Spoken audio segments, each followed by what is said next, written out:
Hey everybody, welcome to Kimmel's Irish Pub. Time for another movie review. Tonight's movie, Babylon. I'm excited. 3 hours and 9 minutes long. It's a Friday night.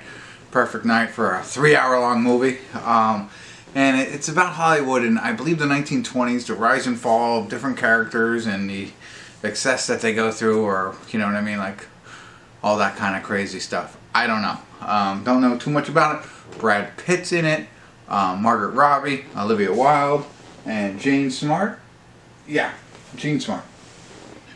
And, you know, I'm sure there's a bunch of other people in it, but they're the ones who should pop up right away. 7.5 on IMDb, which is pretty awesome.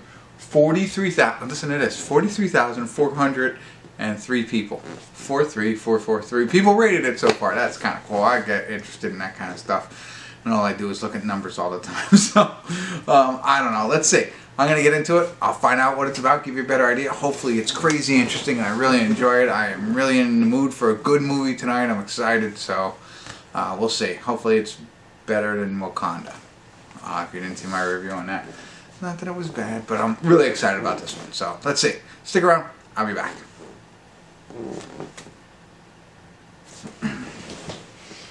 Alexa, cut.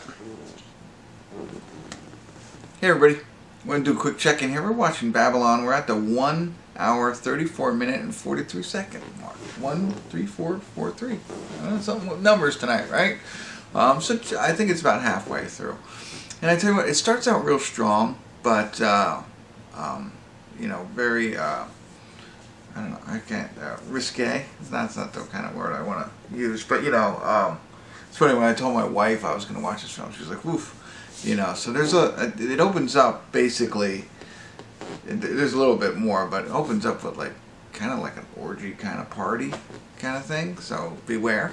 It seems like they're having a party and everybody's having a good time, but they're way going over the top. I mean, like, way over the top on some of the things that they're doing right in the opening scene. So I get people's, you know, their apprehension to seeing this and all that kind of stuff, but essentially what happens is we got Manuel. I think that's the name, Manuel. He does something, but he becomes like Brad Pitt's second-hand guy, really like a gopher, but pretty vital to this movie.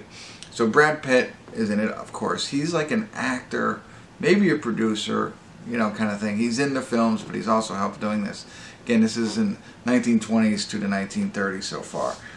Like movies without sound, they're coming into the sound era now, and he's involved in the film industry, and he's at this big party. It might even have been his, I don't even know, but Margot Robbie's character shows up, and you know, the whole beginning of this movie is pretty interesting and kind of pulls you in, I think, in her story.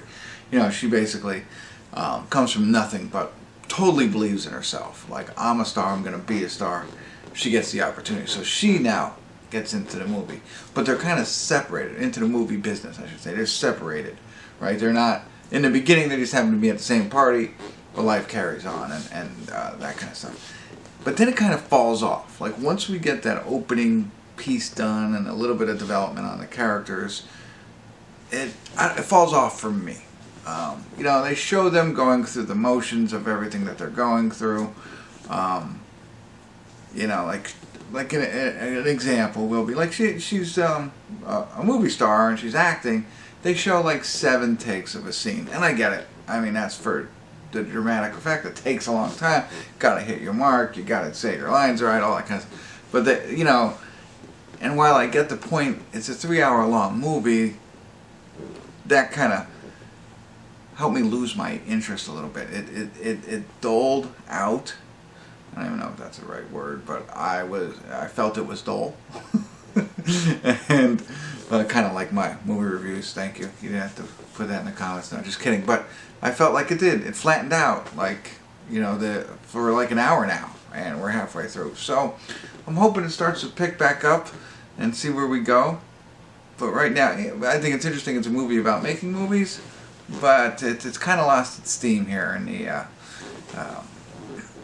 what do they call it? Like the not second scene, but you know what I mean. Anyway, let me get back to it and see where it goes. I'm stumbling all over everything. I'm trying to use big words that I'm not really good at using. So let's get back to the movie and hopefully it perks up. Stick around. I'll be back.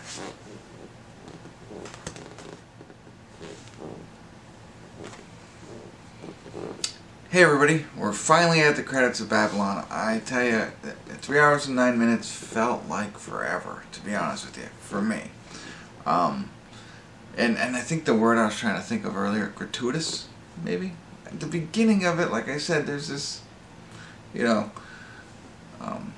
kind of huge party scene with adult stuff going on. I'm not sure how much that was all needed.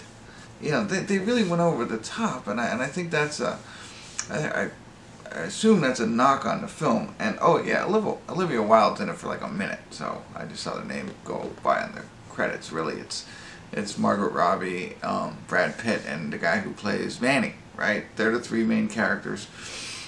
Anyway, that scene in the beginning, it's like, I don't know. I think it put a lot of people off, and was it really needed? Did they really need to go over the top? Were they trying to really amplify what happened in the 1920s in Hollywood and filmmaking? I guess.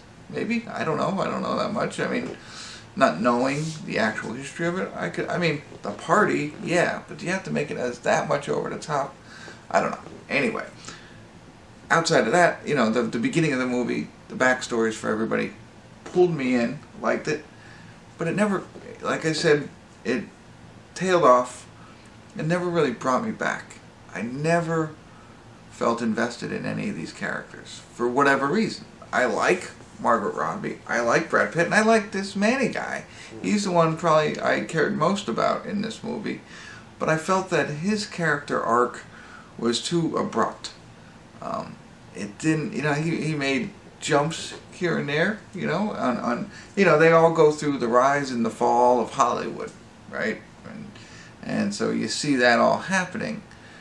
But like I said, his was kind of real quick, in a sense, and it felt that way anyway. Maybe it wasn't. I mean, it did take 3 hours, but it felt real quick to me. And while I liked him the best out of the three characters that you're watching go through this entire arc, I still, I don't know. It still wasn't as in depth or as geared in as I'd want to be with somebody like that. And the other two characters I again liked, but wasn't. I'm not going to be happy or sad when we find out what happens to them at the end of this. My emotions just weren't there for whatever reason. Interesting story and fun to watch. I'll tell you this, Tobey Maguire's in this.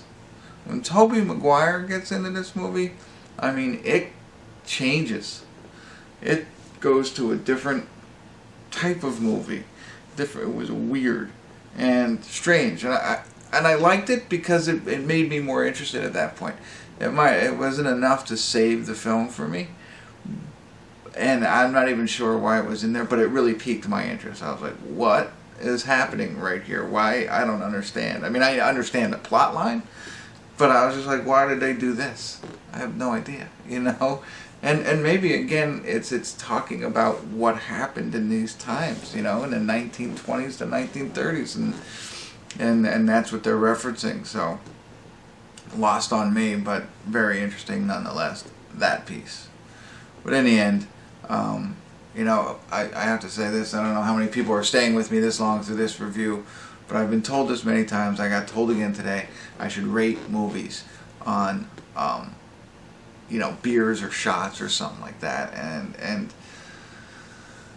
I think I'm going to do it in reverse. I don't know how to do it yet, but I was going to say, like, I would need a 6-pack to watch this film. But I don't want to give it a 6. I do want to give it a 6. So it kind of works out in that sense. I don't know. I think the more I drink, maybe the more I'd enjoy this film. Watching it sober is not the best. But I'm just going to give it a 6 now. I'm going to keep working on the scoring idea. But that's it. That's all I got. No spoiler alerts or anything like that tonight. Thanks for tuning in. Kimmel's Irish Pub.